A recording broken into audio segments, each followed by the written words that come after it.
Dave Palumbo here for an RxMuscle news update. We're going to be doing the 2022 IFBB New York Pro preview right now.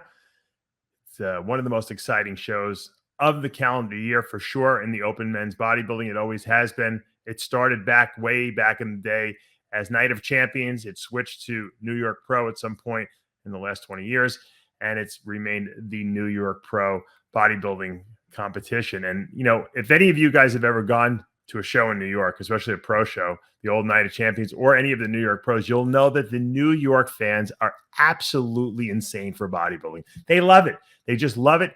They cheer, they yell stuff. It's like no other arena anywhere you could possibly go to, because New York fans, if anyone of you guys watch New York sports, you know that the fans just go completely bonkers and they say whatever they want. It's a different atmosphere there. And so if you, as they say, you know, if you can make it here, you can make it anywhere. You can make it in New York, you could make it anywhere. And a lot of bodybuilders have used the New York Pro as a platform to propel themselves to greater things down the road. Many bodybuilders actually winning the Olympia after doing that. So we're here. The weekend's here. We have no COVID restrictions. We're going to be having a great event out in Teaneck, New Jersey. Steve Weinberger puts on an awesome show every single year. And the question is, who's going to take home the championship ring and the big check? So last week, we saw Blessing Awodibu win the Indy Pro in rather spectacular fashion, and his closest competitor being Charles Griffin. Now, Blessing is coming into New York Pro. Charles Griffin is not competing at New York Pro. That's got to make Blessing the clear-cut, I guess, favorite going into this event. Now, look, anything can go wrong. He could look worse. He could look better. We don't know. But if Blessing brings a version of himself that we saw in India last week, I don't think anyone else in this lineup, taking a look at the lineup on paper, can beat him. I think he's got too much wow factor. He's got too many gifts. He's got the great V taper, small waist, great shoulders. His back has come up a lot. His legs have come up. He's got good detail. And one of his best attributes is his ability to show off his physique. He's got a lot of stage charisma. He grabs the attention of the judges and fans, who are in attendance. He just draws you into his physique. And when he's up there posing, you tend to look at him first. Now, Blessing won't be the biggest guy on stage for sure, but I think he has the best combination of all the gifts that we're looking for in an overall champion. Who could possibly unseat him? Well, it's not going to be Max Charles, because Max Charles couldn't beat him last week. And I think even if Max came in a little tighter from behind, I still don't think he's got enough in the leg department to take out Blessing. However, I will say this, Max has probably got the best upper body in the lineup from an aesthetic standpoint and from a mass standpoint. No one's got bigger arms than him. He's got great big pecs and delts. He's got a small waist. He's got a good back and great V taper because he's so wide. From the front, his legs have absolutely come up over the last couple of years. He has separation in his quads. It's in those glutes and hamstrings that he seems to have shallowness back there.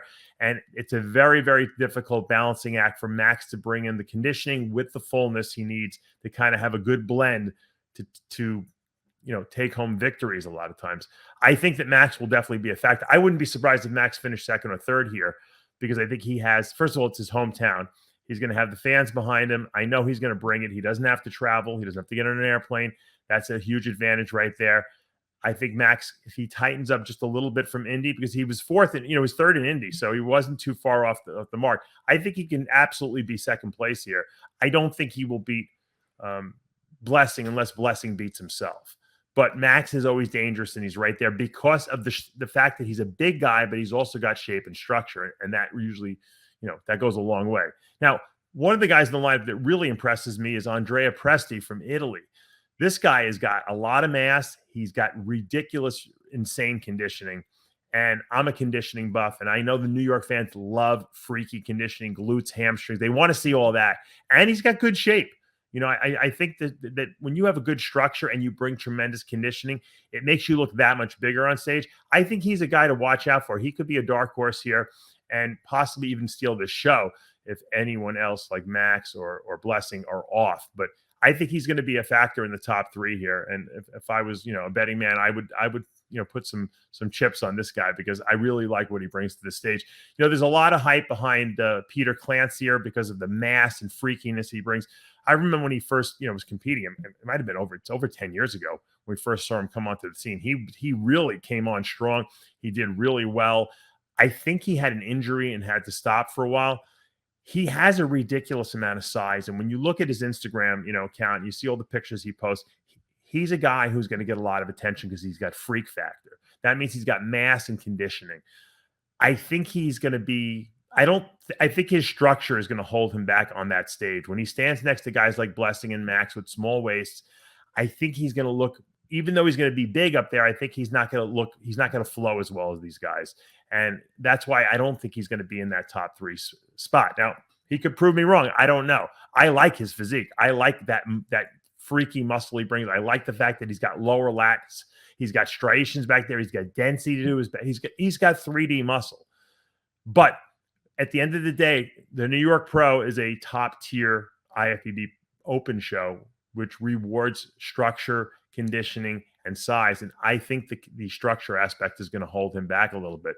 Now, Amir Omaragic from Germany, who's probably the youngest guy in this lineup, is probably another, wild card here.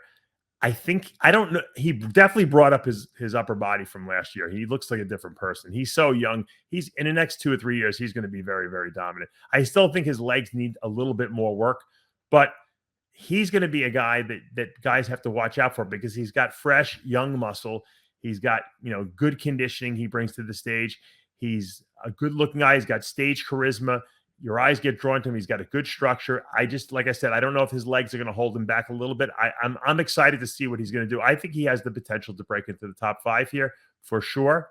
And probably another guy that we'll definitely see in the top 5 is Dorian Haywood, who has a ridiculous amount of muscle on his body and, always brings good conditioning to the stage. Once again, not structurally the best guy on stage, but usually will get into that top 5 or 6 group because of the fact that he has tons of mass and that he brings conditioning. Now, the one guy I purposely left off was Justin Rodriguez, and I wanted to address him last because he had an off week at Indy, no doubt about it. I mean, this guy came on like gangbusters in the beginning of the season.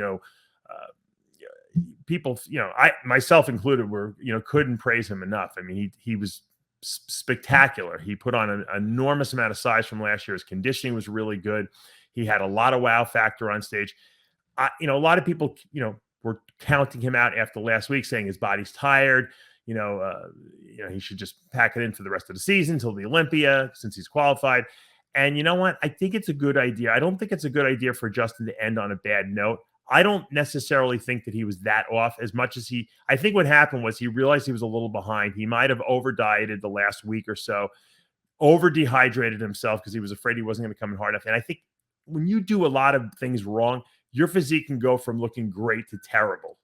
So Justin's got a ton of muscle on his body. I think we're going to see a completely revamped Justin Rodriguez here in New York. And you know what? I wouldn't be surprised if he won this show. He's the only guy who can knock Blessing Awodibu off his pedestal at this point.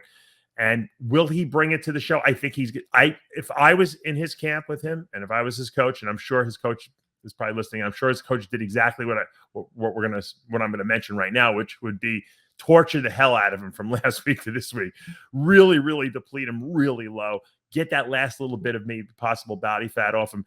Deplete him out and then fill him up, but not too much where you're going to overspill him, and dry him out and bring him in on stage with those lines and that muscle he's got. He doesn't need to overblow himself. He doesn't need to do anything extreme. He needed a reboot, so to speak. Whatever they did last week just didn't work.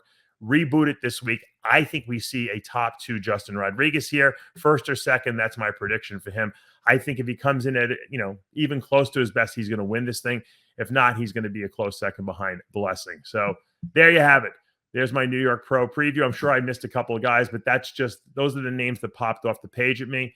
Good luck to the entire lineup. I hope we see some new fresh blood come out and maybe even surprise us with a dark horse that no one even expected. Good luck to Steve Weinberg. He always puts on a great show. I know it's going to come out great. And stay tuned to RxMuscle for the prejudging and finals update wrap up on Saturday afternoon. For now, I'm Dave Palumbo with an RxMuscle news update.